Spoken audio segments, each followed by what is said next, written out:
Bad things are happening in the UK. We've got gangs rioting all over the place. We've got bad actors coming in from elsewhere and hijacking what started as a peaceful project. It was inevitable, I think, that it was going to, because there are always people just spoiling for a fight. There are always people who are just spoiling to spoil it for everyone else. And the governments, successive governments, have failed to take any steps to bring peace to this country.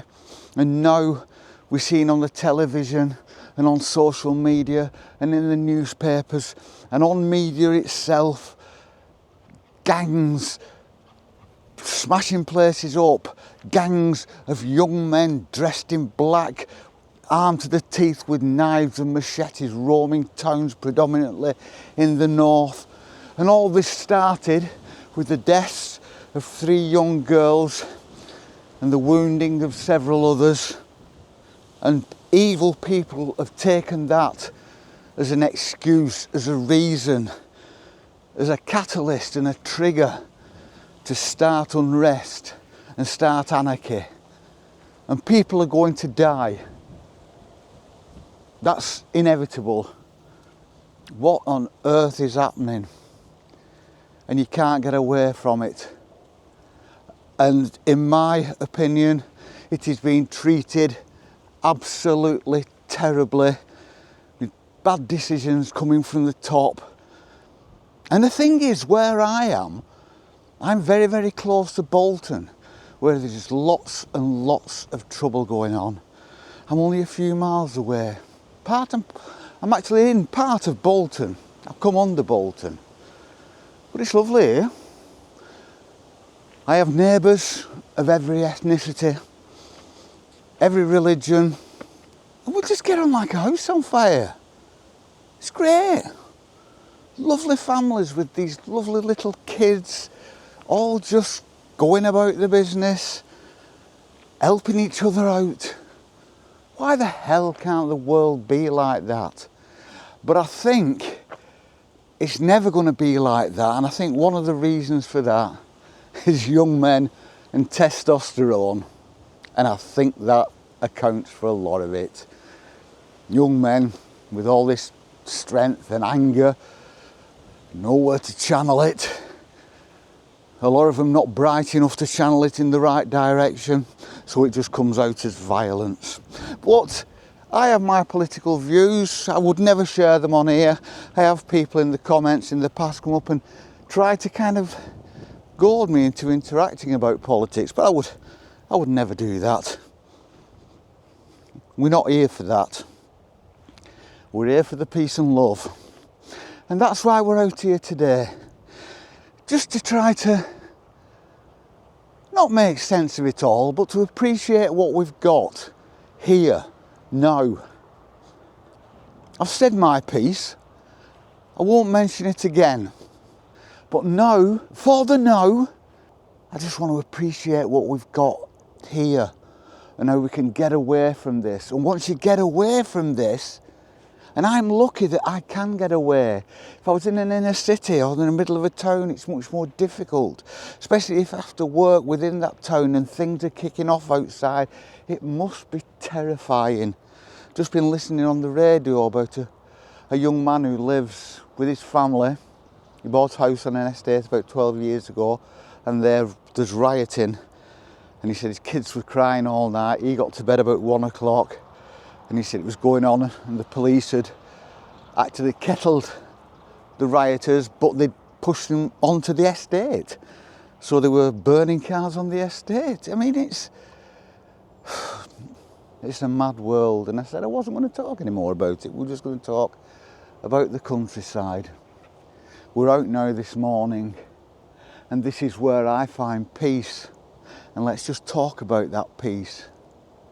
I'm looking round me, and there's an avenue of trees going off behind me into the distance, and it's every hue of green. There's light green, dark green, rich greens, browny greens. There's a sycamore in front of me. Now, sycamore for me is it's like a dirty plant, a tree. It's not very attractive, but because of the little helicopter things, I don't even know what they're called, that gives it this almost variegated look of light and dark green. It's beautiful. But then you look up at the sky and it's light, and then there's the green, and then as you come onto the green, it goes into the shadows underneath. The shadows are where the sun never gets, so it's like dusty, with stunted growth, small shrubs, and the place where all the broken leaves and the broken branches and the broken limbs of the trees fall, and they stay there because nobody's going to move them. And then they become homes for insects and small animals. We've got this whole ecosystem going on. Nature is a very, very, very fascinating, wonderful thing. Got Molly in front of me. Sitting, her eyes are half closed. I don't think she wanted to get out of bed this morning. I don't blame her. But it's also, it said it was going to be quite warm, but there's a wind. It also said the winds were going to kind of level out at about 21 mile an hour. So that brings a bit of a coolness to it. When the wind drops like it has now, it's warm. So I put this top on and I'm boiling now. But the grass is still, and it's stretching off into the distance, and it's unbroken and there's no one about. There aren't many birds about this morning, just the odd gull flying above us, and it's quiet. See, there's no birds. I can hear them in the trees above me now as I enter this woodland. There's a road over to our left, but we're going to walk away from that, and hopefully we're going to walk away from any traffic noise. I love the countryside. It's a peaceful place. And that's one thing about life these days, and about angst these days, and about troubles these days, and about fighting, and about shouting, and about arguing, and about dissent. If more people could get out and appreciate the beauty and the peacefulness of the countryside, I do believe that life, for many, would be a little bit easier. Have you thought about in the past, years ago, generations ago, hundreds of years ago? Yes, there was conflict, but not on this kind of scale. What have we got now that we didn't have then? And I've got to put this down to social media. That's one of the main catalysts for disagreement and dissent. I've said it before, I mean, social media has got great benefits. It does bring news to us, it brings information to us, it brings knowledge to us. But on the flip side, it brings bad actors, sowing dissent. It gives governments all over the world the opportunity to get into social media, spread disinformation and misinformation. And is that the payoff? I think that's the payoff. I think that's something we just have to put up with if we're going to live in the 21st century. The wind's picked up now, so I hope it doesn't spoil the recording any. Molly's gone missing. Molly has gone missing. She'll only be just behind me, sniffing away in the grass. There she is. I can see a little bottom sticking out of the grass. She loves to sniff. She spends all day sniffing. We don't have to go very far. We do, because I wanted to get some exercise. But we don't need to. She's quite happy to stand in one spot, to sit in one spot and watch the world go by. And what's wrong with that? That's what we should all be doing, shouldn't we? We should all be sitting in one spot and watching the world go by without interacting with it. Just watching what is happening around us, taking note of what's happening around us, learning from what's happening around us, letting what's happening around us influence the decisions we make in our own lives without actually interacting. Because to interact, especially on social media, it's like emails.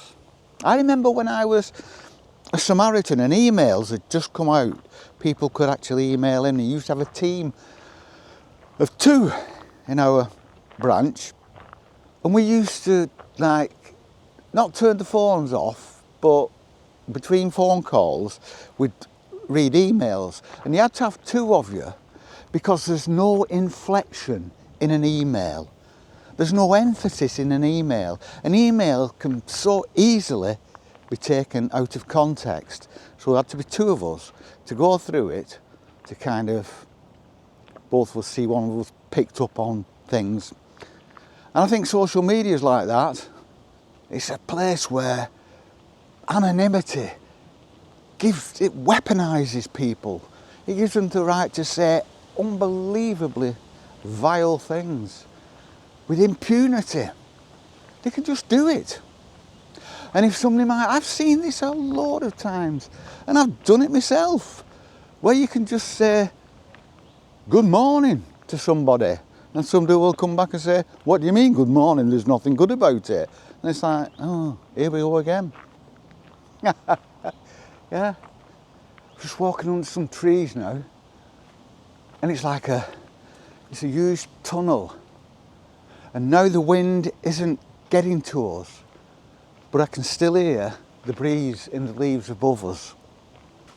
And like I've said before, when you shut up, like I very seldom do, when you shut up, all you can hear is your own feet, the odd bird, the wind in the trees, the smell of nature, very, very faint, it's dry. When it rains, we'll be able to really smell it, but it's quite dry at the moment. Pigeon just lifted off in front of me, sitting in a branch of a tree. The sounds, the smells, the sights. It's better than any film you will ever see. And it's free to every free person. Patch of blue sky over to the right. Sun trying to come out over to the left. No one else around us. I saw a horse going across the top of the path a few seconds ago. Lots of horses around here. Get out in nature. Get out to your local park, get out to your local woodland, get out to your local back garden, get out to your local window box, and just get out in nature.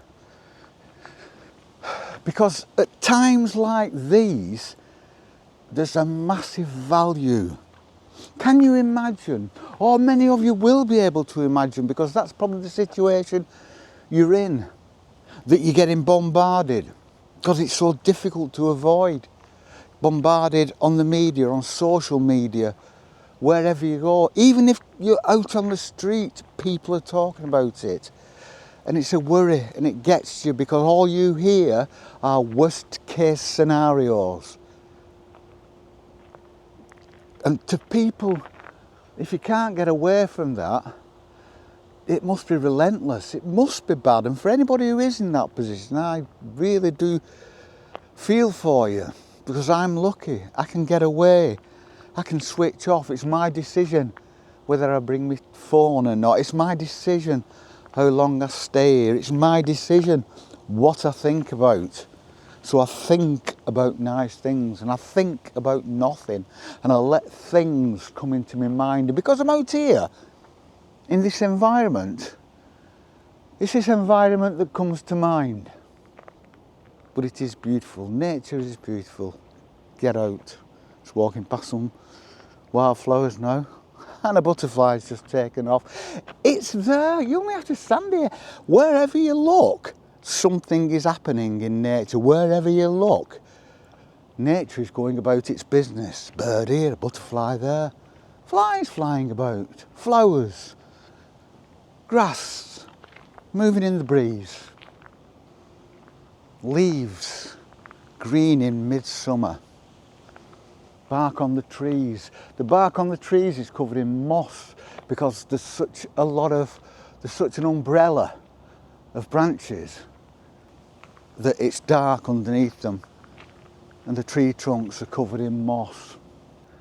And it's beautiful and it's peaceful, and for once this is all we're going to talk about. We're not going to talk about slow living, we're not going to talk about how we adapt with life, we're not going to talk about anything. We're just going to talk about nature and the beauty of nature and the sounds of nature, the smells of nature.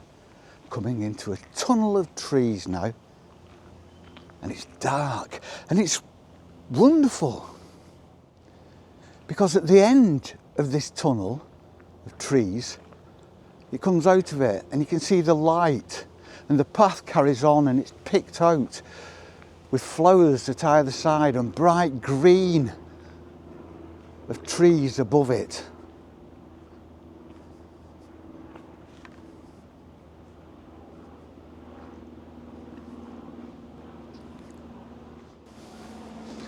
And I'm at peace, and I think Molly's at peace, and we can't really ask for anything more than that. And I hope everybody else out there is at peace, if they can be. And if you're not, you have our sympathy. Reach out to people around you. Not everybody's a lunatic. There are a lot of nice people out there. Walk slow through the landscape. It's the best way to take things in. There's no hurry, there's no rush. If you speed up your pace, you speed up your mind. I don't want to speed up my mind at this moment, so I'll walk slow, take things slow. Slow life. This is what slow life is all about. Literally, living a slow life starts with living a slow physical life. Slowing down the pace. Doing things with deliberation. Doing only the things you need to do. Doing only the things you want to do. Just slow down. Slow down. You slow down your life, you slow down your pace, your mind will automatically slow down. Your heart will automatically slow down. Your anxiety will automatically lower its levels. And you will see the world for what it is, which is a very beautiful place, because you're watching and looking, because you've got less distractions. I love the world and I love life. And there's a spaniel over there running about like an absolute lunatic. We're going to go now because there are more and more people coming out, and I don't like recording when there are people about. There's somebody over there, somebody over there, somebody over there. Time for us to go. So everyone have a peaceful day. Try to get away from all this rubbish that's happening in the world. By all means, keep abreast of the situations, but try not to let it affect you mentally and emotionally. Try to live under a blue sky. Molly's disappearing down to the path. We're not going that way, Molly, we're going this way. It's Monday. I hope you all have a great week. And we shall see you all on the flip. Peace and love.